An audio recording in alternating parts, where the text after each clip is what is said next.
chances are that your partner or your ex-partner is quite irritating, that they always push your buttons, that they are always somehow able to get you angry or sad or jealous. Why is this? Why do we fall for people that seem to fit so badly? I'm going to explain all that in this video. Why your current partner is not a great match for you and how to find that perfect partner. So first, I'll start with some examples from my own life.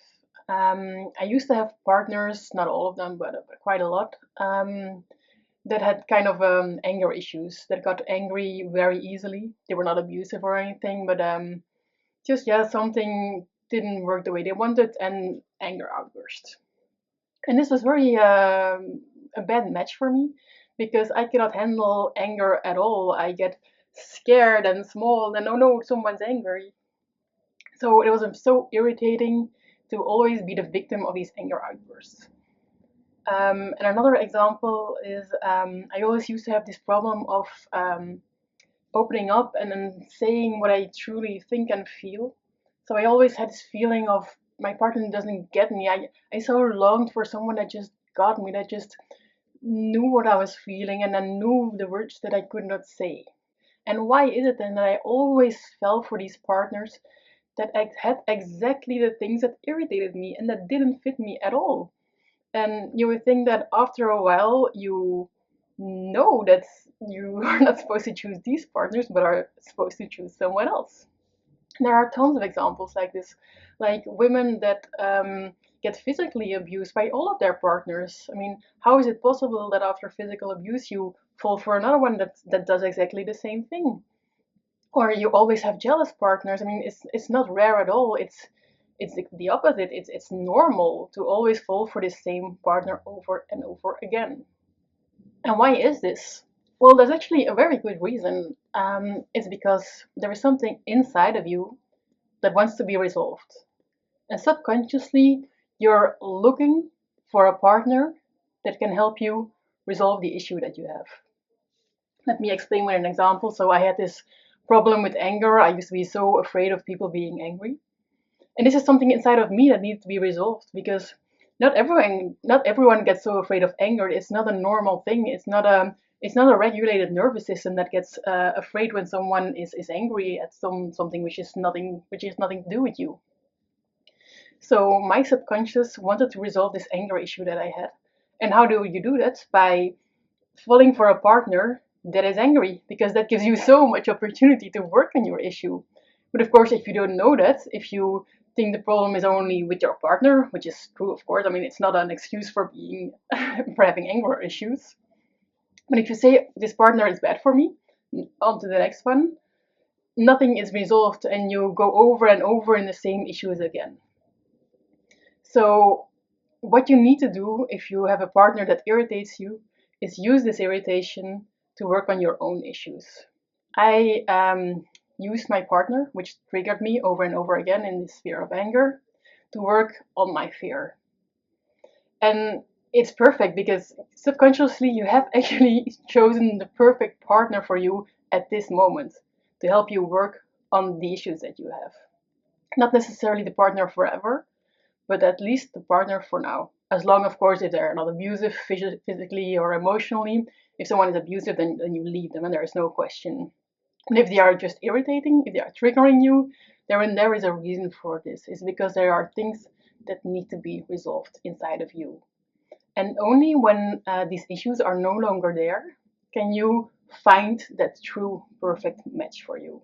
Because as long as your own issues are not resolved, you will keep falling for guys or girls that trigger you. And even though you say, how can this be? That's the way the subconscious works, because the subconscious wants to heal. And it's even possible that when you have worked on your issues, that your partner suddenly is not irritating anymore, and you remember why you actually fell in love with them, and you remember their good sides, and maybe they are the perfect partner after all forever, but not necessarily. That's not what I want to say in this video. It's perfectly possible that you then move on to someone else, and now that your issues are resolved, you can find someone that is also complete themselves. So you are complete, they are complete. You no longer need someone to complete you. Both of you, complete beings, come together and make something even better. That is the goal. But only possible if you have worked on yourself. And who can help you with that? Nobody better than your current partner. Now, if you do not have a relationship at the moment, then there is plenty of opportunity because you get triggered by everyone. If you have children, they're the best. I mean, no one triggers you as much as children do.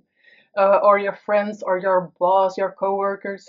We get triggered all the time, and triggered means we get angry or sad or somehow dysregulated. Mostly angry and sad. So when you have this emotion, you know, aha, someone triggered me. There's something there for me to work on. And especially if you're single, it might be a good idea to work on these things first before going to a partner. Otherwise, the same thing, you'll fall for someone that triggers you over and over again. And I'll give an example of jealousy. For example, there's someone, we'll call him Tom, who always falls for jealous partners. So every time they are in a relationship, at first everything is perfect, it goes well, until they go to a party or they go to a drink after work, and suddenly their partner finger gets extremely jealous when they come home. They say, "Oh, you're cheating on me," or whatever. And it's the same thing every partner they have. How can this be? It's because our cute little Tom here has a problem with being dominated, because that's actually what jealousy does. It wants to dominate you, and you let yourself be dominated.